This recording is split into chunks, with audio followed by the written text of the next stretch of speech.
होनहार छात्र जो आईएएस बनना चाहते थे वो कोचिंग सेंटर में पानी भरने से डूब के मर गए।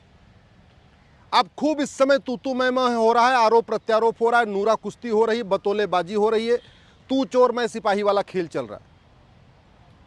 केवल आरोप प्रत्यारोप हो रहा है, लेकिन इस बात की चर्चा नहीं हो रही है कि वो जो नाले का पानी आया वो नाले का पानी नहीं बल्कि भ्रष्टाचार का पानी था। जो 3 छात्र डूबे हैं वो सीवर के पानी में नहीं डूबे हैं, वो नाले के पानी में नहीं डूबे हैं, वो भ्रष्टाचार के पानी में डूबे हैं। भ्रष्टाचार की जो वहां पानी आई थी उसमें डूब गए हो। लेकिन भ्रष्टाचार को जड़ से खत्म करने के ऊपर चर्चा ही नहीं हो रही है। हर साल हजारों लोग रोड एक्सीडेंट में मर जाते हैं सड़क टूटी होने के कारण, और सड़क टूटने का मूल कारण होता है भ्रष्टाचार। लाखों परिवार बर्बाद हो जाते हैं रोड एक्सीडेंट के कारण, और रोड एक्सीडेंट का मूल कारण होता है भ्रष्टाचार। कितने लोग मर रहे हैं भ्रष्टाचार के कारण, फिर भी उसके ऊपर उसको भ्रष्टाचार को खत्म करने पर चर्चा नहीं हो रही है। वैसे बात होगी कि भारत में भगवान श्री राम पैदा हुए, भगवान कृष्ण पैदा हुए, भगवान महावीर पैदा हुए, गौतम बुद्ध पैदा हुए, स्वामी विवेकानंद पैदा हुए, शंकराचार्य जी पैदा हुए, एक से बढ़कर ऋषि महर्षि देवी देवता सब ने ही जन्म लिया। लेकिन इतना भ्रष्टाचार भारत में है, जितना भ्रष्टाचार भारत में इतना सिंगापुर में तो नहीं है, जापान में तो नहीं है, दुनिया के कई देशों में नहीं है। हमारे यहाँ एक्सीडेंट पे, समस्या पे चर्चा होती है, लेकिन मूल कारण स्थायी समाधान पे नहीं। जो वो 3 छात्र मरे हैं वो पानी में डूब के नहीं मरे हैं, बल्कि भ्रष्टाचार की सीवर लाइन में डूब के मरे हैं। और जब तक भ्रष्टाचार खत्म नहीं होगा तब तक कभी लोग रोड एक्सीडेंट से मरते रहेंगे, कभी नाले में डूब के मरते रहेंगे, कभी कोचिंग सेंटर में मरते रहेंगे, कभी बिल्डिंग में आग लगने से मरते रहेंगे, कभी बिल्डिंग कोलैप्स होने से मरते रहेंगे, कभी कुछ ऐसे लगातार मरते रहेंगे, परिवार बर्बाद होते रहेंगे, और फिर उस पर तू मैं होगा, आरोप प्रत्यारोप होगा। एक पॉलिटिकल पार्टी दूसरे पे आरोप लगाएगी, दूसरी तीसरे पे लगाएगी, और खेल चलता रहेगा। मैं अभी भी निवेदन कर रहा हूं, आप समस्या के मूल कारण को समझिए और अस्थायी समाधान करिए। सबसे पहले तो भ्रष्टाचारियों की 100% संपत्ति जब्त करने, उनकी नागरिकता खत्म करने, उनको आजीवन कारावास फांसी देने के लिए कानून बनाइए। चीन में कानून है आजीवन कारावास फांसी देने का, ऑस्ट्रेलिया में है, दुनिया के कई देशों में। चीन में तो कुछ दिन पहले एक कंपनी के जीएम ने एक ठेकेदार से कुछ पैसा ले लिया था, सीधे उठा के फांसी दे दिया। चीन के तो पूर्व कानून मंत्री ने कुछ पैसा ले लिया था, सीधे उठा के फांसी दे दिया। खाड़ी देशों में भ्रष्टाचारियों को फांसी होती है, यूरोप के कई देशों में भ्रष्टाचारियों को फांसी होती है। हम ऐसा कानून क्यों नहीं बना रहे? अल्टीमेटली हमारा 20% बजट भ्रष्टाचार में जा रहा है। थाने दलाली के अड्डे बन चुके हैं, तहसील हमारा कमीशन खोरी का अड्डा बन चुका है, डिस्ट्रिक्ट कोर्ट हमारे में न्याय बिक रहा है, वहां दलाली चल रही है। हवलदार भी ले रहा है, पेशकार भी ले रहा है, तहसीलदार भी ले रहा है, लेखपाल भी ले रहा है, कानून गो भी ले रहा है। नगर निगम भ्रष्टाचार का अड्डा बन चुका है। ये जो डीडीए, जीडीए, एलडीए, पीडीए, ये जितने भर के डेवलपमेंट अथॉरिटीज हैं, भ्रष्टाचार का अड्डा बन चुका है। और जो इतने लोग मर रहे हैं उसमें ज्यादातर लोग भ्रष्टाचार के कारण मर रहे हैं। फिर भी हम 100 रुपए से बड़ी नोट बंद करने की बात नहीं करते। 100 रुपए से बड़ी नोट बंद हो जाए, 25% भ्रष्टाचार तो अपने आप खत्म हो जाएगा। आप दुनिया में उठा के देख लीजिए, जिस देश में जितनी बड़ी करेंसी होती है वहां उतना ज्यादा काला धन होता है, उतना भ्रष्टाचार होता है, उतनी घूसखोरी होती है, उतनी कमीशन खोरी होती है, उतनी कटमनी होती है, उतनी तोलाबाजी होती है। 100 रुपए से बड़ी नोट बंद करते ही 25% भ्रष्टाचार खत्म हो जाएगा। 130 करोड़ आधार बन चुका है, हर परिवार के पास आधार है। प्रॉपर्टी को आधार से लिंक करने के लिए कानून बना दिया जाए, मैं गारंटी के साथ कहता हूं 25% भ्रष्टाचार और खत्म हो जाएगा, यानी 50% भ्रष्टाचार खत्म हो जाएगा। नार्को पॉलीग्राफ ब्रेन मैपिंग कानून बना दिया जाए, कैश लेन देन की लिमिट सेट कर दिया जाए 2000 रुपए कि भैया 2000 रुपए से महंगे सामान का कोई कैश में खरीद ही नहीं पाएगा। मैं गारंटी के साथ कहता हूं 75% भ्रष्टाचार खत्म हो जाएगा, 75% भ्रष्टाचार खत्म हो जाएगा। अल्टीमेटली ये चाहे वो नगर निगम वाले हों, चाहे वो जीडीए के लोग हैं, चाहे डीडीए के लोग हैं, चाहे हुड्डा वाले हैं, चाहे जो भी भारत में अलग अलग डेवलपमेंट अथॉरिटीज हैं, वो जो पैसा लेके गलत काम करवाते हैं, पैसा लेके गलत बिल्डिंग बनाने अलाउ करते हैं या जो भी करते हैं, वो पैसा खाते थोड़ी हैं।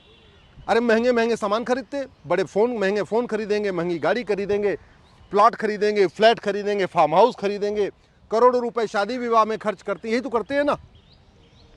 2000 रुपए से महंगे सामान का कैश लेन देन रुक जाए तो वो पैसा खाएंगे नहीं, बैंक में रख नहीं पाएंगे क्योंकि पकड़े जाएंगे बैंक में जमा करते ही कि भैया तुम्हारी सैलरी तो 50,000 है, तुम हर साल 20 लाख रुपए बैंक में कैसे जमा करें? जमा नहीं कर सकते, खर्च भी नहीं कर सकते क्योंकि 2,000 रुपये से महंगे सामान का कैश लेन देन बंद हो चुका है। प्रॉपर्टी नहीं खरीद सकते, फार्म हाउस नहीं खरीद सकते क्योंकि 50,000 रुपये से महंगी संपत्ति आधार से लिंक है। जब कोई फार्म हाउस खरीदेंगे, प्लॉट खरीदेंगे, तब भी उनके आधार में वो ऐड होता चला जाएगा, भैया तो साल में इतनी बार प्रॉपर्टी खरीद चुके। तो चाह के भी पैसा नहीं ले पाएंगे। दुर्भाग्यवश न तो भारत में शिक्षा में संस्कार है, न तो ईमानदारी सिखाई जा रही है स्कूलों में, और न तो कानून का खौफ है। शिक्षा में संस्कार नहीं है, कानून का खौफ नहीं है, इसलिए घूसखोरी, कमीशनखोरी, कटमनी, दलाली, तोलाबाजी सब कुछ चल रहा है। शिक्षा में संस्कार नहीं है, कानून का खौफ नहीं है, इसलिए मिलावटखोरी चल रही है, कालाबाजारी चल रही है, मुनाफाखोरी चल रही है, जमाखोरी चल रही है। शिक्षा में संस्कार नहीं है, कानून का खौफ नहीं है, इसलिए अवैध हथियारों का कारोबार चल रहा है, ड्रग स्मगलिंग का कारोबार चल रहा है, ह्यूमन ट्रैफिकिंग का कारोबार चल रहा है, अपहरण उद्योग चल रहा है, भाड़े पे हत्याएं हो रही हैं।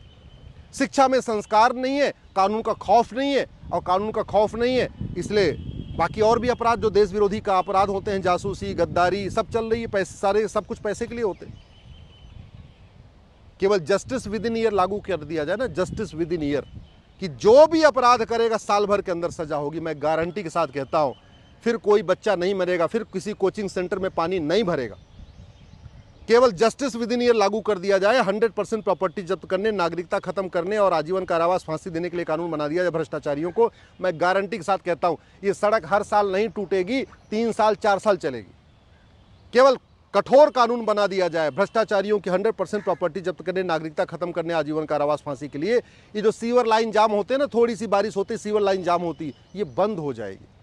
ये जो सरकारी बिल्डिंग गिर जाती है, उसके छत टूटते रहते हैं, छत गिरते रहते हैं, ये बंद हो जाएगा। भारत की 50% समस्याओं का मूल कारण भ्रष्टाचार है। 50% समस्याओं का, चाहे वो छत गिरने का मूल कारण, चाहे वो सीवर लाइन चौक होने का मूल कारण, या सड़क बार बार टूटने का मूल कारण, सरकारी बिल्डिंग गिरने का मूल कारण, सरकारी हॉस्पिटल की बदहाली का मूल कारण, सरकारी स्कूल के बदहाली का मूल कारण, जो भी है इसका मूल कारण है भ्रष्टाचार। और पहली बात तो ये कोचिंग का धंधा इतना क्यों फल फूल रहा है? जानते हैं क्यों? क्योंकि जो पढ़ाया जाता है वो पूछा नहीं जाता। ये भी बहुत बड़ा रैकेट है, और जो पूछा जाता है वो पढ़ाया नहीं जाता। अरे भैया, जब जो बीए बीएससी बीकॉम में पढ़ा रहे हो उसको पूछो ना। बच्चा कॉलेज में पढ़ेगा, वहीं से सीधे एग्जाम दे लेगा। कोचिंग क्यों करना? कोचिंग माफियाओं ने पूरे एजुकेशन सिस्टम को हाईजैक कर लिया। स्कूल माफियाओं ने पूरे एजुकेशन सिस्टम को हाईजैक कर लिया। 5 लाख करोड़ का कोचिंग का धंधा चल रहा है, 5 लाख करोड़ का।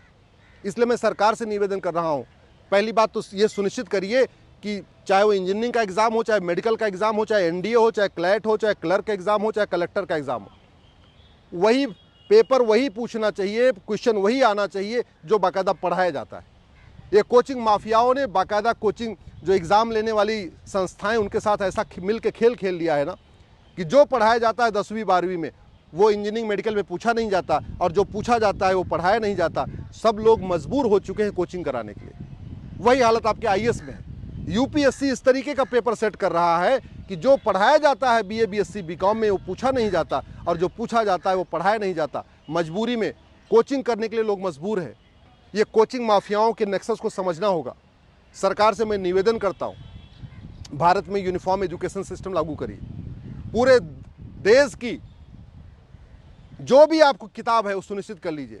यूनिवर्सिटी का सिलेबस कॉमन होना चाहिए, स्कूल का सिलेबस कॉमन होना चाहिए, हायर सेकेंडरी का सिलेबस कॉमन होना चाहिए, सेकेंडरी का सिलेबस कॉमन होना चाहिए, ग्रेजुएशन का सिलेबस कॉमन होना चाहिए। और एग्ज़ाम में वही पूछना चाहिए जो पढ़ाया जाता है, और वही जो पढ़ाया जाता है वही पूछा जाए, जो पूछा जाता है वही पढ़ाया जाए। ये खेल बंद किया जाए, नहीं तो परिवार भी परेशान है, आर्थिक रूप से परेशान है, मानसिक रूप से परेशान है, शारीरिक रूप से परेशान है, और माफियाओं का खेल अपना निरंतर जारी है।